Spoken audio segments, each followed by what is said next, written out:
2 Kings chapter 9. Ginawang hari ng Israel si Jehu.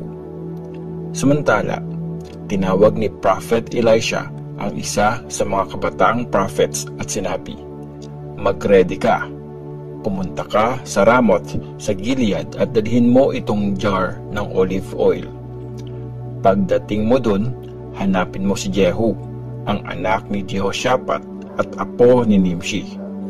Sabihin mong iwan muna niya ang mga kasama niya at pumasok kayo sa isang kwarto.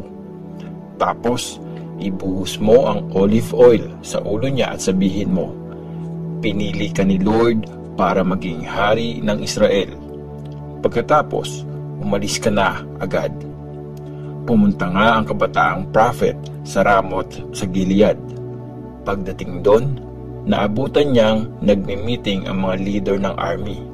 Sinabi niya, "Sir, may dala po akong message para sa iyo." Sumagot si Jehu, "Sino sa amin ang gusto mong kausapin?" Sumagot siya, "Ikaw po, sir." Tapos, pumasok ang dalawa sa bahay. Binuhos ng binatang prophet ang olive oil sa ulo ni Jehu at sinabi, "Ganito ang sabi ni Lord, ang Diyos ng Israel, ina-anoint kita para maging hari ng bayan kong Israel. Patayin mo ang angkan ni Ahab para maipaghiganti ko ang mga prophets at ang lahat ng mga servants ko na pinatay ni Jezebel. Mamamatay ang buong angkan ni Ahab at papatayin ko lahat ng mga lalaking kasama sa angkan niya sa Israel, alipin man o malaya. Gagawin ko sa angkan ni Ahab ang ginawa ko sa angkan ni Jeroboam na anak ni Nebat at ni Baasha na anak ni Ahijah.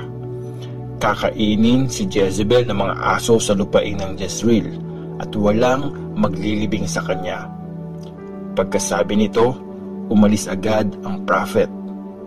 Pagbalik ni Jehu sa mga kasama niya, tinanong siya ng mga ito, "Okay lang ba ang lahat? Anong sadya sa iyo ng baliw na yon?"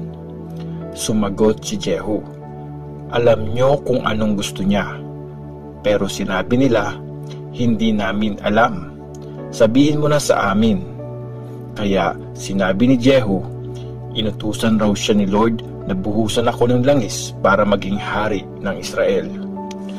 Pagkarinig nito, inalis agad ng mga officers ang mga balabal nila at nilatag sa mga steps ng hagdan para tuntungan ni Jehu. Hinipan nila ang mga trumpet at saka sinigaw, "Mabuhay si Jehu! Mabuhay ang hari!" Pinatay ni Jehu si Joram. Pinag-aralan ni Jehu na anak ni Jehoshaphat at apo ni Nimshi kung paano niya mapapatay si Joram. Kasama noon ni Joram ang mga Israelites na nagbabantay sa Ramoth sa Gilead laban kay King Hazael ng Syria. Bumalik na noon si King Joram sa Jezreel para magpagaling ng mga sugat na natamo niya sa pakikipaglaban sa mga Syrians.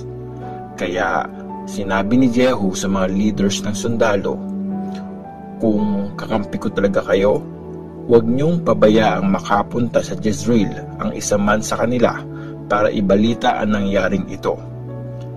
Sumakay si Jehu sa karwahe niya at nagpunta sa Jezreel kung saan nagpapagaling si Joram. Dumalaw noon si King Ahaziah ng Judah kay Joram.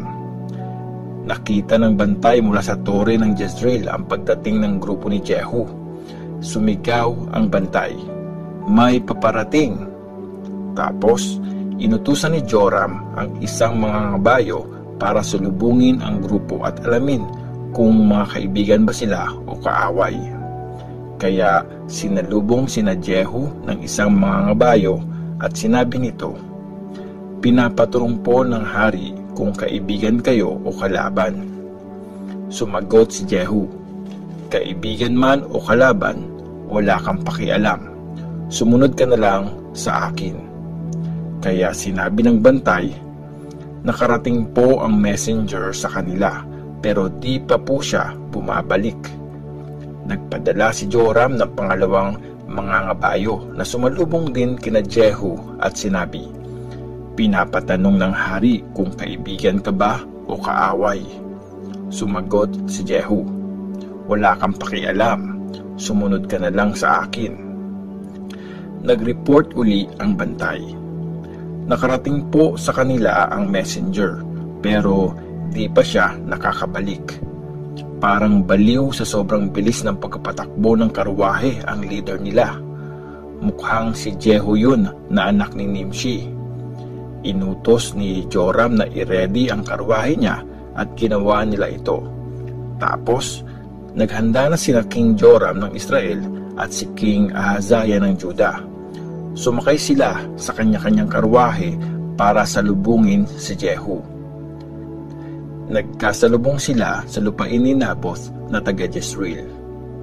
Nang makita ni Joram si Jehu, tinanong niya ito, "Kapayapaan ba ang dala mo?" Sumagot si Jehu, "Paano magkakaroon ng kapayapaan? Laganap pa rin ang pag-worship sa mga Diyos-Diyosan at pangkukulam ng nanay mong si Jezebel." Nang marinig ito, biglang pinabalik ni Joram ang karwahe niya para tumakas. Kasabay ng pagsigaw kay Ahaziah, "Pinagtaksilan tayo!"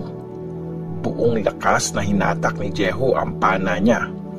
Tinamaan niya sa likod si Joram at tumagos ang araw hanggang sa puso.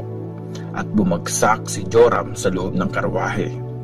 Sinabi ni Jehu sa assistant niyang si Bidkar, "Buhatin mo siya at ihagi sa lupain ni Naboth na taga Jezreel. Alalahanin mo, nung nakasakay tayo sa karwahe kasunod ni Ahab na tatay niya, sinabi ni Lord ang mga salitang ito laban kay Ahab. Kitang-kita ko kung paano mo pinatay kahapon si Naboth at ang mga anak niyang lalaki. Dahil dito, gagantihan kita dito mismo. Kaya buhatin mo ang bangkay niya at itapon sa lupa, gaya ng sinabi ni Lord." Pinatay si King Ahaziah. Nakita ni King Ahaziah ang nangyari kaya tumakas siya papuntang Beth Hagan. Hinabol siya ni Jehu at pinag-utos nito na panain siya. Tinamaan siya ng araw habang nasa karwahe paakyat ng Gur sa may bayan ng Ebleam. Nakatakas siya papuntang Megiddo at doon namatay. Dinala ng mga officers niya ang bangkay pabalik sa Jerusalem sakay ng isang karwahe at nilibing sa libingan ng mga ninuno niya sa city ni David. Naging hari ng Juda si Ahaziah noong ika-11 na taon ng paghari ni Joram sa Israel. Pinatay si Queen Jezebel.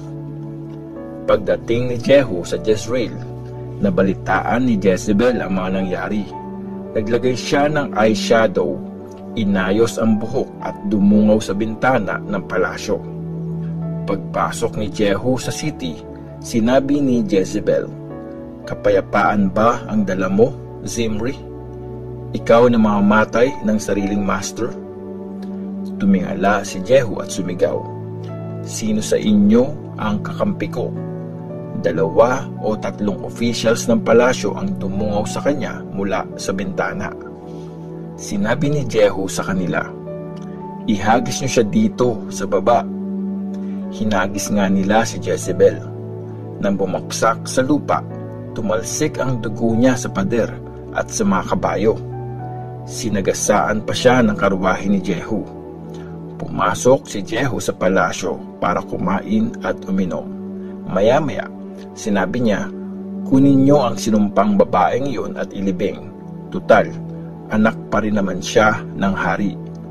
Pero nang lumabas ang mga lalaki para ilibing ang bangkay, wala silang naaabutan except sa bungo at mga buto ng mga kamay at paa ni Jezebel.